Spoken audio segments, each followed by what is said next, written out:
तो real respect means not only just offering प्रणाम but action with gratitude. Respect मतलब नहीं कि Hare Krishna thank you very much हो गया, नहीं, प्रैक्टिकल सेवा करना चाहिए। जो व्यक्ति प्रैक्टिकल सेवा करता है वो प्रैक्टिकल भगवान का दर्शन कर पाएगा। अब थियोरिटिकल सेवा करेंगे तो थियोरिटिकल दर्शन होगा, ओके ना। प्रैक्टिकल सेवा करेंगे तो प्रैक्टिकल दर्शन होगा। इसीलिए रियल फील्ड पे आके हमें कुछ करना है, ये अत्यंत आवश्यकता है। इसके बारे में थोड़ा डिटेल्स हम लास्ट टाइम देखे थे। The great Lord is greatly attracted towards a person offer service with A gratitude. महान भगवान उस महान व्यक्ति के प्रति आकर्षित होते हैं जो व्यक्ति महान सेवा करता है। इसीलिए महान कौन है संसार में? जो सेवा करता है, परोपकार हो या कृष्ण का हो, दोनों सेवा करते हैं एक साथ। That is exactly that person is महान। हम भगवान को क्यों मानते हैं? क्योंकि भगवान नित्य निरंतर सेवा करते हैं हमारा। जो भी हमारे पास है कहाँ से मिल रहा है? भगवान से मिल रहा है। इसलिए हम भगवान को मानते हैं। भगवान वालों सेवा करना बंद कर देंगे तो हम भी भगवान को पूजा करना बंद कर देंगे, है कि नहीं? सिंपल थी। इसलिए भगवान को महान क्या बनाता है? सेवा बनाता है। इसलिए भक्त को भी महान कैसे बनना है? सेवा करके बनना है। इसलिए ये सेवा वेरी वेरी इंपॉर्टेंट है। तो कैसे सेवा करना है? Grateful action. तो इस प्रकार छोटा ब्राह्मण को अपना कन्या देने के लिए बड़ा ब्राह्मण प्रतिश्रुति देता है। तो छोटा ब्राह्मण कहता है कि मैं आपका जो सेवा है कन्या प्राप्त करने के लिए नहीं कर रहा हूं। तो किस लिए कर रहे हो तुम? कन्यादान पात्रा में न है तुम्हार, कन्यादान पात्रा में न है तुम्हार, कृष्ण प्रीत्य करी तुम्हार सेवा व्यवहार। किसके लिए सेवा कर रहा है? कृष्ण प्रीत्य करी तुम्हार, कृष्ण को संतुष्ट करने के लिए मैं आपका सेवा कर रहा हूं। कन्या प्राप्त करने के लिए नहीं कर रहा हूं। तो इससे हम एक लेसन ले रहे हैं, एक्शन फॉर कृष्णास सैटिस्फैक्शन। तो सेवा तो करना है लेकिन मेंटालिटी और इंटेंशन क्या होना चाहिए? भगवान कृष्ण का संतोष के लिए सेवा करना है। तो जीवन में हमें संतोष चाहिए। तो किसका संतोष के लिए सेवा करना है? कृष्ण का संतोष के लिए सेवा करना है। सैटिस्फैक्शन चाहिए तो satisfaction automatically will come when you work for Krishna satisfaction. तो संसार में जनरली आप जिसको प्रेम करते हो उसका सैटिस्फैक्शन के लिए काम करते हो, है कि नहीं? तो प्रेम करना मतलब काम करना पड़ेगा। काम नहीं तो प्रेम नहीं। तो एक बॉयफ्रेंड ने अपना गर्लफ्रेंड को बोल रहा है कि मैं आपके लिए जान दे सकता हूं। तो गर्लफ्रेंड बोलती है जान मत देना, मेरी जान मत देना, दान दे देना, ओके? थोड़ा क्रेडिट कार्ड दे देना मुझे। तो कहने का अर्थ है कि प्रेम में काम करना पड़ता है, सेवा करना पड़ता है। किसके लिए? प्रेमिका के लिए, सैटिस्फैक्शन। देयरफॉर आप भगवान के प्रति प्रेम है तो भगवान से सिर्फ दान नहीं लेना है, भगवान को दान देना है। तो सेवा करना है, कृष्णा सैटिस्फैक्शन। तो भगवान के लिए, भगवान का सैटिस्फैक्शन के लिए हम कार्य करते हैं तो स्वयं क्या रहेंगे? सैटिस्फाइड रहेंगे। ये जनरली लॉ है। क्यों ऐसा लॉ?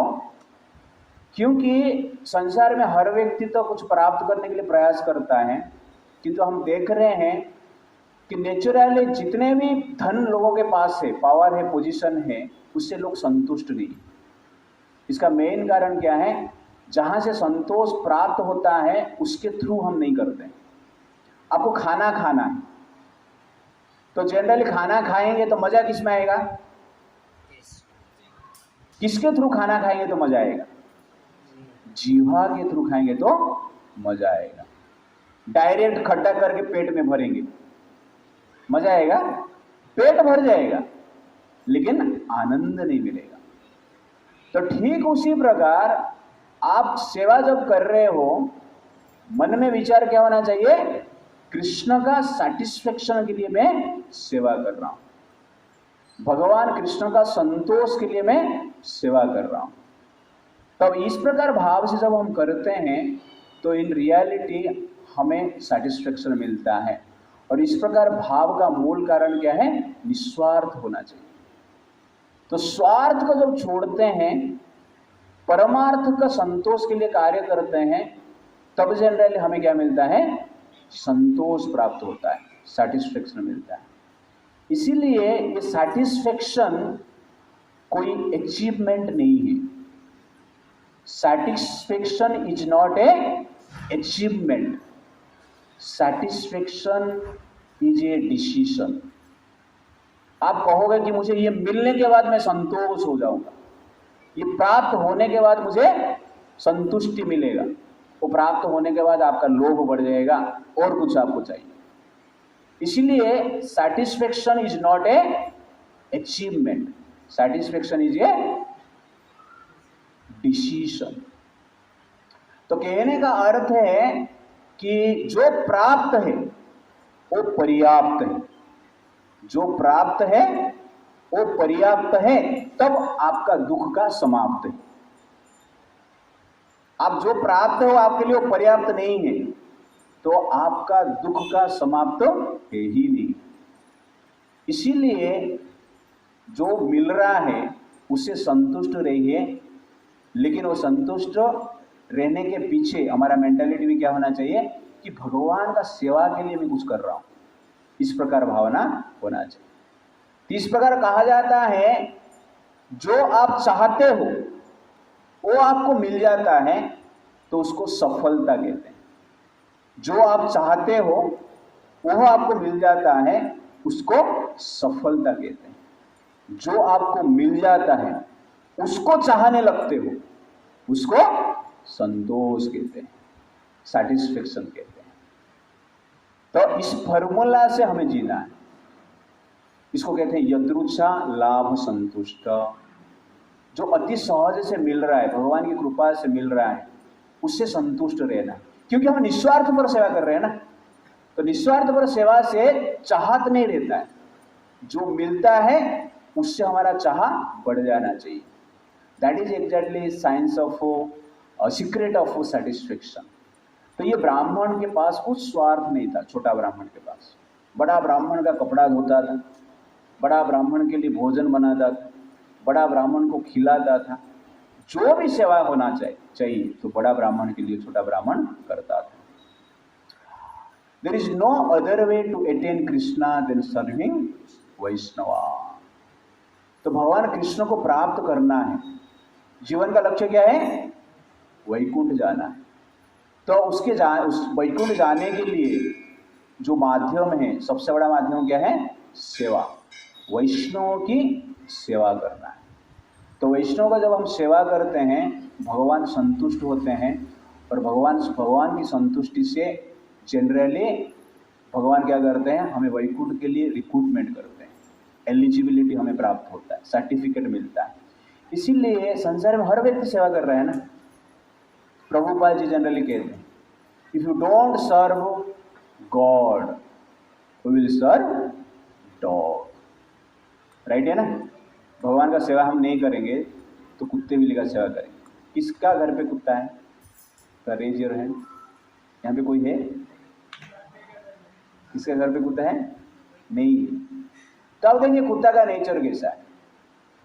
प्रभुपाद जी कहते हैं कुत्ता का यूरिन पॉइजन है, कुत्ता का सलाइवा पॉइजन है, कुत्ता का स्टूल पॉइजन है, कुत्ता का बॉडी पॉइजनस है। लेकिन लोग क्या करते हैं, कुत्ता का सेवा करते हैं, उसको स्नान करवाते हैं, अभिषेक, कुत्ता अभिषेक, ठीक है नहीं, उसको यूरिन कराने के लिए सुबह सुबह डॉग वॉकिंग, मॉर्निंग वॉकिंग नहीं हो क्या है, डॉग वॉकिंग, कुत्ते के साथ जाते हैं। और 1 नंबर जाता है, 2 नंबर जाता है, तो लोग क्या करते हैं, वेट करके दर्शन लेते हैं, ओके, और उनको मजा आता है उसमें। लेकिन उनको कहा जाएगा कि भगवान के पास आइए, थोड़ा अभिषेक कीजिए, फ्लावर ऑफरिंग कीजिए, नहीं करेंगे, टाइम नहीं। और कुत्ते को नहलाते हैं, उसके बाद क्या, स्नो पाउडर भी लगाते हैं, इस प्रकार किया जाता है। तो भारत का कुत्ते को उतना ध्यान नहीं देते हैं लोग, बट बड़े बड़े लोग ध्यान दे रहे हैं। लेकिन अमेरिका में कुत्ते को स्पेशल ध्यान दिया जाता है, कुत्ते के नाम पे BMW कार भी देता है, बैंक अकाउंट भी देता है, विवाह भी होता है, फैशन शो भी कुत्ते का होता है। ये जनरल अमेरिकन लाइफस्टाइल। और अमेरिका में कुत्ते को लिया जाता है, रास्ते पे मान लो कुत्ता 2 नंबर कर दिया, तो मालिक क्या करता है, उस 2 नंबर को एक थैली में भरता है और अपना पॉकेट में रखता है, घर पे लेके फेंकेगा या वो पोर की तरफ फेंकेगा। ऐसा रास्ता में कुत्ते का 2 नंबर को छोड़ नहीं सकते। तो कितना केयर करते हैं। तो आप सोचिए, नेचुरल है, आपको सेवा करना ही है। आप भगवान का सेवा नहीं करेंगे तो नेचुरली किसका सेवा करना पड़ता है, कुत्ते का सेवा करना पड़ता है। If you don't worship God, we have to worship dog. क्योंकि आपका वो मेंटालिटी है, छोड़ नहीं सकते हैं, सेवा की भाव छोड़ नहीं सकते, ये हमारा नेचर है। इसीलिए कुत्ता का सेवा करने से अच्छा भगवान की सेवा करना चाहिए, वैष्णव की सेवा करना चाहिए, परोपकार करना चाहिए। इससे भगवान क्या होते हैं, संतुष्ट होते हैं, और इससे आपको सेटिस्फेक्शन मिलेगा। जनरल स्टीव जॉब, जो कि एप्पल कंपनी का मालिक है, वो कहते थे कि संसार में बहुत धन मैंने कमाया, मैंने गरीबी भी देखा और मैं अमीरी भी देखा, लेकिन एक रियलाइजेशन मुझे हुआ कि सैटिस्फैक्शन के लिए त्याग की भावना होना चाहिए, रिनंसिएशन की भावना होना चाहिए, निस्वार्थ पर की भावना होना चाहिए, तभी जनरली व्यक्ति को सैटिस्फैक्शन मिलता है। और कंप्लीट सैटिस्फैक्शन वो व्यक्ति को मिलता है जो भगवान की सेवा में लिप्त रहता है। तो sharing is a sign of exchange of affection. Prime symptoms of affection is contribution. हम कुछ त्याग करते हैं, कुछ सेवा करते हैं, तो ये स्नेह का, प्रेम का क्या है, लक्षण। और भगवान एग्जैक्टली देखना चाहते हैं कि ये जो व्यक्ति है मुझे तो पुकार रहा है, मंदिर में आकर सर फोड़ रहा है, लेकिन ये वैष्णव का सेवा कर रहा है या इनका सर फोड़ रहा है, लोगों का सेवा कर रहा है, परोपकार कर रहा है या लोगों का सर फोड़ रहा है। तो कहने का अर्थ है कि हमें बाकी जो जीव है, वैष्णव है, सबके प्रति जो व्यवहार है, सेवा व्यवहार होना चाहिए। और इस सेवा व्यवहार से भगवान क्या होते हैं, संतुष्ट होते हैं। कन्यादान पात्रामी न है तोमार, कृष्ण प्रीत्य करी तोमार सेवा व्यवहार। सेवा से भगवान संतुष्ट होते हैं, इसलिए सेवा को लाइफ का मिशन बनाना चाहिए। क्रिश्चियनिटी में ये प्रधान है। क्रिश्चियनिटी क्या करता है, उनका ट्रेनिंग है स्पेशल सेवा करने का। ट्रेनिंग सेवा करने का गोल क्या है, क्रिश्चियन बनाने का। तो आप सोचिए, उनके पास जो पावर है, पोजीशन है, धन है, यूज करते हैं सेवा करने के लिए। आप बोल नहीं सकते वो सेवा नहीं कर रहे हैं। मदर टेरेसा सेवा की ना, नोबेल प्राइज मिला, लेकिन मदर टेरेसा ने क्या किया, कृष्ण प्रीति के लिए सेवा नहीं की, वो अपना जो रिलीजन है उसको बढ़ाने के लिए सेवा किया। तो कहने का अर्थ है वो स्पिरिट उनके पास है। हिंदू सोसाइटी में वो स्पिरिट थोड़ा कम है। लेकिन वो स्पिरिट को हमें क्या करना है, बढ़ाना है, इंक्रीज करना है। नहीं तो हिंदू सोसाइटी में रहकर हिंदू लोग क्रिश्चियन बन जाते हैं, लेकिन हम कुछ नहीं कर पाते। इसका मूल कारण क्या है, सेवा भावना कम है ही नहीं लगभग। तो ये सेवा भावना को जागृत करना अत्यंत आवश्यकता है। छोटा ब्राह्मण जब इस प्रकार कहता है कि मैं आपका सेवा कृष्ण का प्रीति के लिए कर रहा हूँ, फिर भी बड़ा ब्राह्मण कहता है नहीं नहीं, मैं तो आपका सेवा से खुश हूँ, मेरा कन्या को आपको निश्चित रूप से प्रदान करूँगा, इसलिए आप कन्या को ग्रहण कीजिए। तो छोटा ब्राह्मण क्या कहता है, आप गोपाल के सामने ये बोलिए। तो उससे पहले वो कहता है, ब्राह्मण सेवया कृष्ण प्रीति बढ़ाया, ताहर संतो से भक्ति संपद बढ़ाया। तो ये कहने से पहले वो ये चीज कहता है कि कृष्ण का सेटिस्फेक्शन के लिए मैं कर रहा हूं। तो ब्राह्मण सेवा से कृष्ण का सेटिस्फेक्शन होता है, और कृष्ण जब सेटिस्फाइड होते क्या होता है, ताहार संतोष से भक्ति संपद बढ़े।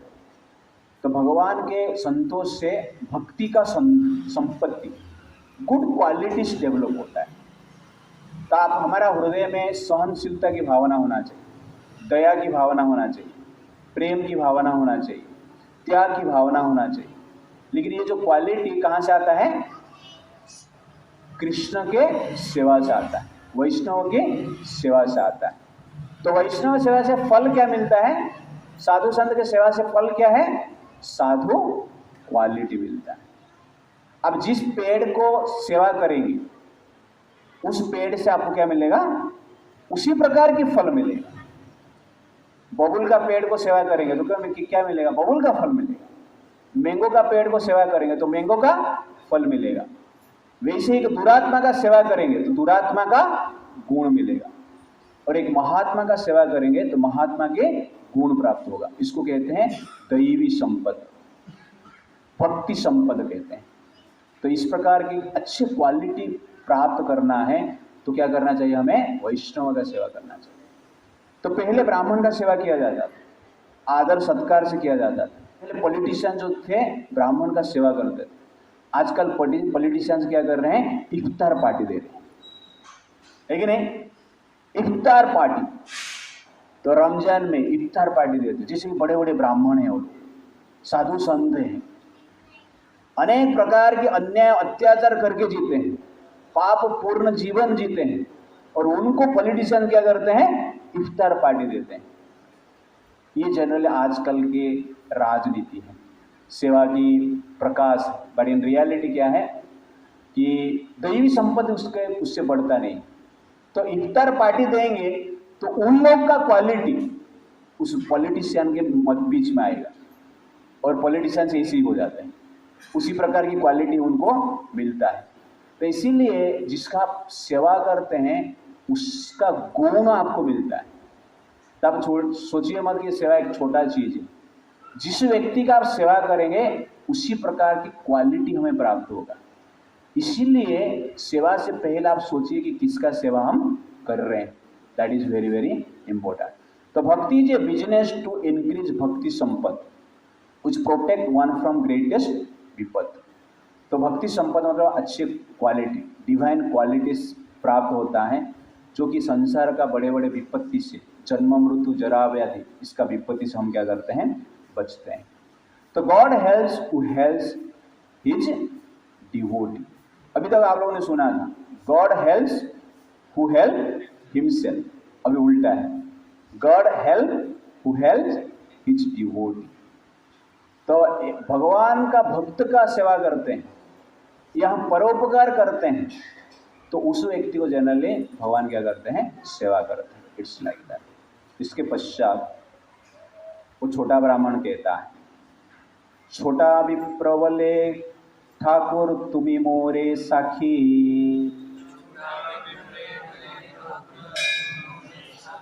तुमा साखी बोलायु यदि अन्यथा देखी। कि हे ठाकुर, हे भगवान, आपको मैं क्या करूंगा, साक्षी के रूप में बुलाऊंगा। कभी यदि अन्यथा, देखिए ये ब्राह्मण अभी प्रतिश्रुति आपके सामने दे रहा है, आपके सामने प्रतिज्ञा ले रहा है कन्या को दान देगा करके, लेकिन कन्या बाद में दान नहीं देगा तो मैं क्या करूंगा, आपको साक्षी के रूप में बुलाऊंगा। किसके सामने बोल रहा है वो? भगवान गोपाल के सामने बोला, मूर्ति के सामने बोल रहा है। मूर्ति के सामने हम ऐसा कभी बोलते हैं? तो इससे पता चलता है वो ब्राह्मण का विजन क्या है। उस ब्राह्मण का क्या विजन है? Living vision. वो मूर्ति को साधारण पत्थर के रूप में नहीं देख रहा है। कैसे देख रहा है वो? भगवान जैसे ही देख रहा है, एक जीवंत व्यक्तित्व के रूप में देख रहा है। तो आप मूर्ति को जीवंत व्यक्तित्व के रूप में देखेंगे तो मूर्ति आपके साथ जीवंत व्यक्ति जैसे रेसिप्रोकेशन करेगा। आप मूर्ति को एक मृत पत्थर के रूप में देखोगे तो आपके लिए मूर्ति क्या रहेगा? पत्थर ही रहेगा। इसलिए हमारा मेंटालिटी क्या है, उसी प्रकार से भगवान क्या करते हैं? रेसिप्रोकेशन करते हैं। इसलिए मूर्ति के सामने जब आते हैं, हमारा विजन क्या होना चाहिए? लिविंग विजन होना चाहिए। और ये लिविंग विजन से लिविंग रेसिप्रोकेशन होता है, नहीं तो डेड रेसिप्रोकेशन आपको मिलेगा। इसीलिए ये मेंटालिटी उत्पन्न करना अत्यंत आवश्यकता है।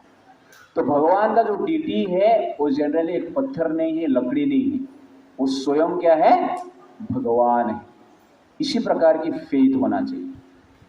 तो deal with the deities as supremely living entities, not as dead entities।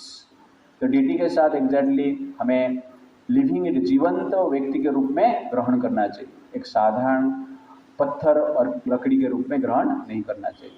If you see deity as living God, that means you are living with God.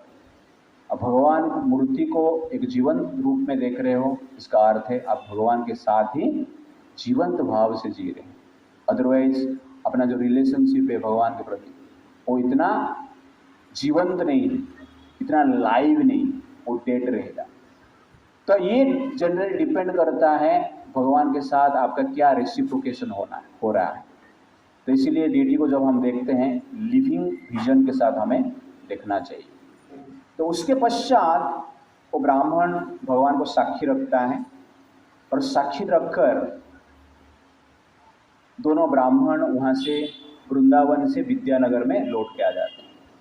तो विद्यानगर में आने के पश्चात बड़ा ब्राह्मण उनके घर पे सब कुछ बताता है। उनके जो बेटा रहता है, पत्नी है, बताते हैं कि किस प्रकार वो अपने कन्या को वो छोटे ब्राह्मण के साथ विवाह के लिए प्रतिश्रुति गोपाल के सामने दिया है। ये सुनकर उनके पति और बेटा क्रोधित हो जाते हैं। वो कहते हैं कि हम एक सम्मानजनक परिवार में आते हैं, सोसाइटी में हमारा स्टेटस है, सोसाइटी में हमारा मान सम्मान है, हम धनवान ब्राह्मण हैं, हम वेदज्ञ हैं, शास्त्र में निपुण हैं। ये जो ब्राह्मण है गरीब परिवार में जन्मे, वेद शास्त्र ठीक से पढ़ा ही नहीं है, उसका कुल नीचे है, धन संपत्ति नहीं है, स्टेटस नहीं है, उसके साथ हम कैसे विवाह दे सकते हैं? तो इसी प्रकार जनरली बड़ा ब्राह्मण को उनका बड़ा बेटा और उनके पत्नी कहती। तो ये सुनकर ब्राह्मण कहता है इसका साक्षी स्वयं भगवान कृष्ण है, गोपाल है, इसलिए इस प्रतिश्रुति से मैं अलग नहीं हो सकता।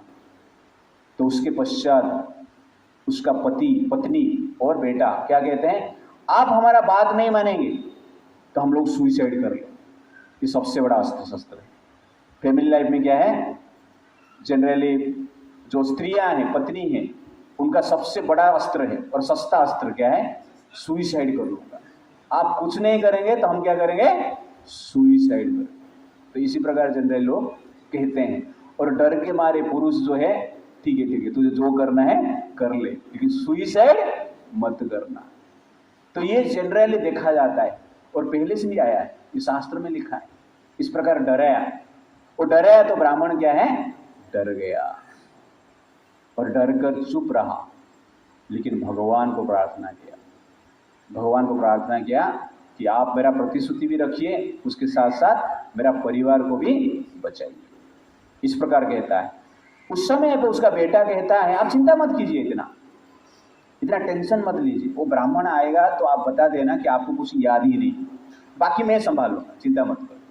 इस प्रकार वो छोटा ब्राह्मण बड़ा ब्राह्मण को उसका बेटा कहता है।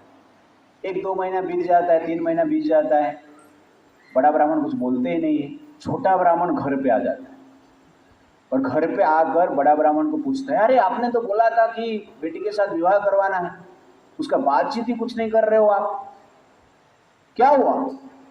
तो बड़ा ब्राह्मण चुप रहता है, कुछ बोलता ही नहीं। तो बड़ा बेटा जो वहां पर रहता है अपना घर से एक लकड़ी लेकर आता है, छड़ी लेकर आता है, इस छोटा ब्राह्मण को मारने के लिए जाता है। छोटा ब्राह्मण वहां से भाग जाता है, कुछ बोलता नहीं, भाग जाता है।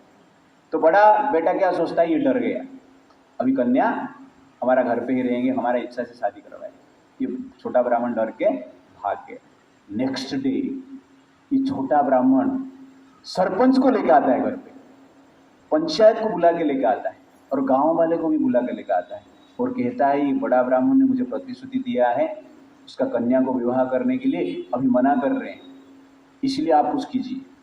तो बड़ा बेटा क्या कहता है, नहीं इस प्रकार नहीं है, मेरा पिताजी के साथ ये गया था, पिताजी के साथ धन संपत्ति था, सब लूट लिया और उसके बाद अभी वो क्या करना चाहता है, हमें लूटना चाहता है और हमारा बहन को शादी करके पूरा धन संपत्ति लेने के लिए प्रयास करता है। ये ब्राह्मण झूठ बोल रहा है। तो इसी प्रकार जब सरपंच सुनते हैं तो सरपंच के मन में क्या आता है, एक संशय आता है। सरपंच सोचते हैं कि संसार में ऐसा देखा गया है कि धन के लोभ के कारण व्यक्ति क्या करते हैं, धर्म को भूल जाते हैं। इसे लगता है ये ब्राह्मण धन लोभ के कारण ये धर्म को भूल जाता है और धन के कारण ही झूठ बोल रहा है, इस प्रकार कहा जाता है। तो संसार में हमारा वैदिक जो सिस्टम है इस प्रकार है, धर्म अर्थ काम मोक्ष। तो धर्म से हमें क्या कमाना है, अर्थ कमाना है और धर्म से भी काम भोग करना है। तो धर्म से अर्थ रहेगा, धर्म से काम रहेगा, तो अंत में हमें क्या मिलेगा, मोक्ष प्राप्त होगा। लेकिन अधर्म से हमें अर्थ प्राप्त करेंगे, हम लोग अर्थ प्राप्त करेंगे और अधर्म से हम भोग प्राप्त करेंगे, तो अंत में हमें क्या मिलेगा, बंधन प्राप्त होगा, मुक्ति नहीं मिलेगा। इसीलिए ये धर्म अत्यंत महत्वपूर्ण है और धर्म के आचरण से भक्ति करेंगे तो भगवान अत्यंत संतुष्ट होते हैं। तो इस प्रकार सरपंच लोग कहते हैं, इति सुनि लोकेर मने हईला संशय, इति सुनि लोकेर मने हईला संशय, संभवे धन लोभे लोके छाड़े धर्म भय।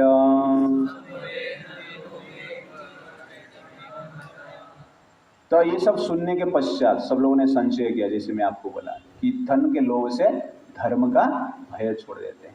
इसीलिए कभी भी अधर्म से धन कमाने की प्रयास मत कीजिए। हाँ, इस प्रकार कहा जाता है, विदेशेषु धनम विद्या व्यसनेषु धनम मति, परलोके धनम धर्म शीलम सर्वत्र वही धनम। जो विदेश में धन क्या है, आपको वेस्टर्न वर्ल्ड में जाना है, आपके लिए धन बुद्धि, आपके लिए धन क्या है, नॉलेज। व्यसनेषु धनम मति, विपत्ति से बचना है तो आपके लिए धन क्या है, बुद्धि। परलोके धनम धर्म, परलोक में नेक्स्ट लाइफ में अपने लिए जो धन क्या है, धर्म है।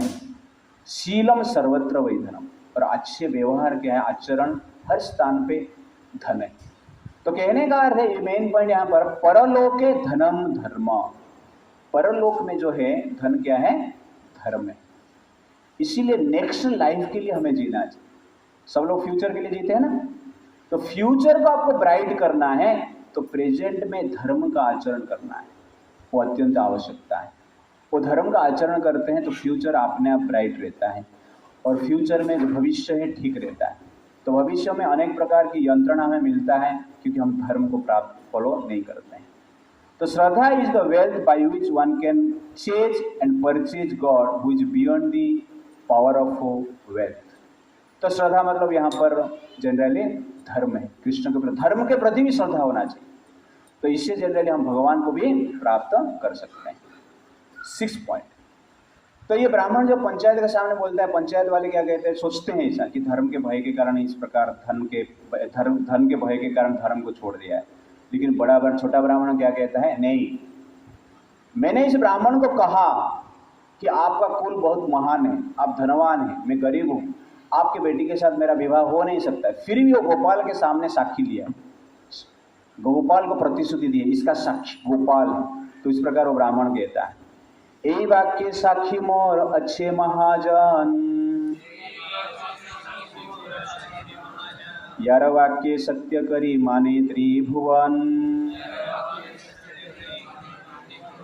वो क्या कहता है कि यही वाक्य साक्षी मोर अच्छे महाजन, महाजन मतलब भगवान यहाँ पर। तो इस वाक्य का, इस प्रतिश्रुति का साक्षी भगवान कृष्ण स्वयं है, और जिसका वाक्य को पूरा संसार क्या मानता है, सत्य करी मानता है। इसलिए आप कहेंगे तो मैं गोपाल को यहाँ पर साक्षी के रूप में लेकर आ सकता हूँ। इस प्रकार वो ब्राह्मण कहता है, इसको कहते हैं द फेथफुल कन्विक्शन। दृढ़ श्रद्धा होना चाहिए भगवान को प्राप्त करने के लिए। भक्ति में हमारा श्रद्धा क्या है, इतना दृढ़ नहीं, शिथिल है, वीक श्रद्धा। तो इस वीक श्रद्धा से काम नहीं चलेगा। ये ब्राह्मण वीक है, लेकिन उसका श्रद्धा क्या है, strong. This Brahmin is weak but his shraddha is strong. This Brahmin is poor but his shraddha is rich. The Brahmin is illiterate but his shraddha is there in Vedic literature. That is exactly real shraddha. तो इस प्रकार की दृढ़ श्रद्धा रहेगा तो भगवान को भी हम प्राप्त कर सकते हैं। तो materially he has no qualification but he has the best qualification Shraddha. By this qualification one can attain highest position। ये qualification से highest position भगवान के धाम में स्थान मिल सकता है। इसीलिए आपके पास धन हो या नहीं हो, लेकिन श्रद्धा का धन है तो वैकुंठ आपको मिल जाएगा। श्रद्धा का धन नहीं है तो वैकुंठ नहीं मिलेगा। तो एक बार भगवान नारायण को लक्ष्मी जी पूछ रहे हैं कि हे भगवान, आप वैकुंठ में रहते हैं, आजकल धरती में जाते नहीं। पहले जमाने में आप जाते थे, सत्ययुग में घूमने के लिए जाते थे, द्वापर युग में घूमने के लिए जाते थे, त्रेता युग में भी घूमने के लिए जाते हैं। ये इस कलयुग में आप वैकुंठ में ही है, नहीं जा रहे क्यों? मैं तो कलयुग में देख रहा हूं कि अधिक लोग कीर्तन कर रहे हैं, सब लोग आपका नाम ले रहे हैं, हरे कृष्णा महामंत्र जप कर रहे हैं और अनेक प्रकार की मंत्र जप करके नाच रहे हैं, गा रहे हैं, इतना प्रेम करते हैं आपको। मैंने देखा है सत्ययुग में इस प्रकार नहीं देखा है, द्वापर युग में इस प्रकार नहीं देखा है, त्रेता युग में इस प्रकार नहीं देखा है। कलयुग में आपका प्रेम में लोग इतना पागल है, मैंने देखा है कि लोग रोते हैं, फिर भी आप नहीं जा रहे। तो नारायण जी कहते हैं ये लोग नाम मेरा लेते हैं लेकिन रोते तो आपके लिए रोते, इसीलिए मैं नहीं जा रहा। लक्ष्मी के लिए रोते हैं और नाम मेरा लेते हैं, इसलिए आपको जाना चाहिए, मैं नहीं जाऊं। तो कहने का अर्थ आपका श्रद्धा किस लिए, धन के लिए आपका श्रद्धा है या कृष्ण के लिए आपका श्रद्धा है? आपको लक्ष्मी चाहिए या नारायण चाहिए? तो नारायण को पता चलता है आपका हृदय में श्रद्धा किस लिए। आप किस लिए रोते हो? नारायण के लिए रोएंगे तो नारायण मिलेंगे, और लक्ष्मी के लिए रोएंगे तो लक्ष्मी मिलेंगे। श्रद्धा मीन्स नारायण के लिए रोना है, लेकिन हमारा रोना धोना ज़्यादा कितना है, ज़्यादा किसके लिए है? लक्ष्मी के लिए रहता है। आप लोग सोचते रहेंगे भगवान मेरा सुनता नहीं, तो इसका कारण ये है। इसलिए हमारा ओरिजिनल श्रद्धा होना अत्यंत आवश्यकता है। Okay, shraddha is the wealth by which we can chase and purchase God who is beyond the power of wealth. तो लेकिन ये व्यक्ति का श्रद्धा भगवान के पास 100%, उसको लगता नहीं, वो कंफर्म है कि भगवान निश्चित रूप से साक्षी देने के लिए आएंगे, इसलिए वो कह रहा है कि मेरा साक्षी कौन है? मूर्ति। तो सब लोग हंसते हैं। उधर जो नास्तिक व्यक्ति रहता है ये पागल हो गया, पत्थर आता है कभी साक्षी देने के लिए। और बड़ा बेटा क्या बोलता है, चलेगा ये ब्राह्मण ऐसे ही। वो सरपंच को बोलता है देखो पत्थर को साक्षी रख के आया, आप इसको मनुष्य मानते हो क्या? ये पागल है, ऐसे ही अपने मन से बोल रहे कन्या चाहिए, विवाह कर लूंगा, इसलिए आप इसके ऊपर विश्वास मत कीजिए। तो ब्राह्मण लोग क्या बोलते, ठीक है आपका गोपाल साक्षी है ना, ठीक है गोपाल को लेकर आइए। तो इससे पहले और एक पॉइंट जनरली हम डिस्कशन करेंगे, एक मेन पॉइंट है मेरे पास, पीछे बोलिए। सुवाक्य छाड़ीते इहार नाई कभो मना, स्वजन मृत्यु भय कहे असत्य वचना। सुवाक्य छाड़ीते इहार नाही कभो मना, स्वजन मृत्यु भय कहे असत्य वचना। ये छोटा ब्राह्मण बहुत बुद्धिमान था, वो समझ पाता था ये जो बड़ा ब्राह्मण है उसका हृदय में भय है कि मेरा प्रतिश्रुति चला जाएगा, प्रतिज्ञा नष्ट हो जाएगा, लेकिन अपने स्वजन के भय के कारण वो ये प्रकट नहीं कर रहा है और मिथ्या बोल रहा है, चुप बैठ रहा है। ये समझदार ब्राह्मण था। छोटा ब्राह्मण भी समझदार था, बड़ा ब्राह्मण भी समझदार था। तो बड़ा ब्राह्मण घर में जब देख रहा है कि मेरे पति, मेरे पत्नी और मेरा बेटा साथ नहीं है मेरे साथ, वो भगवान को प्रार्थना करता है कि भगवान इनका भी थोड़ा दिमाग को परिवर्तन कीजिए। वो दिमाग परिवर्तन करने के लिए प्रयास नहीं करता है, भगवान को प्रार्थना करता है कि इनको भी आप संभालो और मेरा प्रतिज्ञा को भी आप संभालो, दोनों को चाहता है। तो इसी प्रकार मेंटालिटी से हमें जीना है। कभी कभी हमें क्या है कि इस प्रकार मेंटालिटी से जीते हैं कि भगवान के साथ जाते हैं तो घर को छोड़ देते हैं, और घर को पकड़ते हैं तो भगवान को छोड़ देते हैं। तो दोनों के साथ हमें रहना है, भगवान के साथ भी संबंध जोड़ना है और घर के साथ भी संबंध जोड़ के रहना है। घर के साथ, परिवार के साथ, पिता माता के साथ संबंध तोड़ के भगवान के साथ संबंध हम जोड़ नहीं सकते। इसीलिए ब्राह्मण भगवान को प्रार्थना करता है कि भगवान आपके साथ भी मेरा संबंध है और घर वाले के साथ भी संबंध है, दोनों को आप रक्षा कीजिए, प्रार्थना कीजिए। और छोटा ब्राह्मण भी बड़ा ब्राह्मण को क्रिटिसाइज नहीं करता है, वो इस प्रकार कहता नहीं, अरे तू इस प्रकार कैसे बोल सकता है, याद नहीं है क्या तुझे, वो समझ जाता है। क्या बोलता है, सुवाक्य छाड़ीते यहाँ नहीं कभू मन, अपना जो प्रतिश्रुति है छोड़ने का इच्छा नहीं है, लेकिन स्वजन के मरने की भय से इस प्रकार बोल रहा है। इसको कहते हैं समझदार। आर्गुमेंट नहीं करता है, क्रिटिसाइज नहीं करता है, गाली नहीं देता है। संबंध में रहना है तो इसी प्रकार रहना है। Stay wisely in the world of foolish person. आप एक चतुर व्यक्ति के रूप में रहना है इस मूर्ख व्यक्ति का संसार में, इस प्रकार भाव से रहना है। इसी प्रकार भाव से समझदार बन के, समझदार कैसे बनेंगे मैं आपको बताता हूँ। लास्ट क्वेश्चन आपका था, ठीक है नहीं? तो पहले हम गाना गाते हैं कि जी कर देखतार, इस प्रकार गाना गाते। जब शादी हो जाता है कि कभी मरेगा यार, भगवान से प्रार्थना करते हैं इसको मर जाने दो, ले लो, इस प्रकार जनरली हम प्रार्थना करते हैं। एम्बुलेंस और बारात, एम्बुलेंस और बारात दोनों को रास्ता छोड़ देना चाहिए, क्योंकि दोनों जिंदगी का जंग लड़ने के लिए जा रहे हैं, यू अंडरस्टैंड ना? इसलिए दोनों को रास्ता दे देना चाहिए। तो लोग जनरली संबंध में टिकना आजकल बहुत कठिन है, इसलिए लोग जनरली विवाह करना नहीं चाहते, इसलिए लोग लिव इन रिलेशनशिप में रहना चाहते हैं। संबंध को हैंडल नहीं कर पाते। संबंध को वाइजली हैंडल करना ही चाहिए, क्योंकि संसार में डिफरेंट प्रकार की जो व्यक्ति है, मेंटालिटी की व्यक्ति है, रहेंगे। This world is designed in such a way that we will find different personalities with different positive negative mentality. ये संसार का नेचर है, पहले ये समझो। संसार का नेचर क्या है?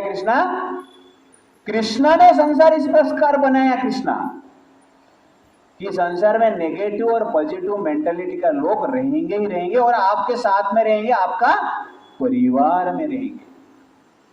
इस प्रकार कोई भी सिचुएशन नहीं आएगा जहां पर कि हर व्यक्ति पॉजिटिव मेंटालिटी के साथ मिलेंगे और हर व्यक्ति नेगेटिव मेंटालिटी के साथ मिलेंगे।